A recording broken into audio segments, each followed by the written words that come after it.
Civil service పరీక్షలో 3వ rank సాధించిన రోనంకి గోపాలకృష్ణ తీరు మొదటి నుంచే వివాదాస్పదంగానే మారింది. తాజాగా ఆయన హైకోర్టు నోటీసులు ఇచ్చింది. రోనంకి అంగవైకల్య ధృవీకరణ పత్రంపై విచారణ ఆదేశించాలని కోరుతూ సికింద్రాబాద్కు చెందిన న్యాయవాది మురళీకృష్ణ హైకోర్టుకు వెళ్లారు. పిటిషనర్ కోర్టు దృష్టికి తెచ్చారు. పిటిషనర్ వాదిస్తూ గోపాలకృష్ణ ఓబీసీ కేటగిరీకి చెందిన అభ్యర్థి అయినప్పటికీ 45% అంగవైకల్యం ఉన్నట్లుగా సర్టిఫికెట్ను ఇచ్చినట్లు కోర్టు దృష్టికి తెచ్చారు.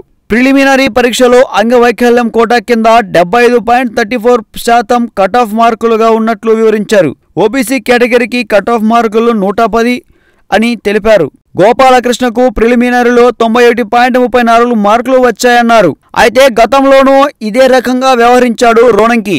సాక్షి టీవీలో కూర్చొని సాక్షి వల్లే తన విజయం సాధ్యమైందన్నాడు.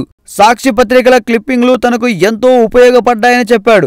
మరుసటి రోజు సీఎం చంద్రబాబే తనకు స్ఫూర్తని, ఆయన మనిషా యంత్రమా అనేలా పనిచేస్తున్నారని చెప్పాడు. అయితే ఎప్పుడైనా ధైర్యం కోల్పోయినట్టు అయిపోతే యూట్యూబ్లో చంద్రబాబు వీడియోలు చూస్తానని జనానికి విసుగొచ్చేలా చంద్రబాబును పొగిడాడు. అలాగే తను గురువులెవరూ లేరని చెప్పిన గోపాలకృష్ణ తన పూర్వపు గురువక గోపాలకృష్ణ తన శిష్యుడని చెప్తే ఆ మాటను అంగీకరించాడు. ఇలా చాలా విషయాల్లో రోనంకి మాటలు మార్చడం, ఎక్కువగా మాట్లాడడంతో ఎప్పుడో సోషల్ మీడియాకు ఆహారమైపోయాడు. నెటిజన్లు ఈయనపై దుమ్మెత్తిపోశారు.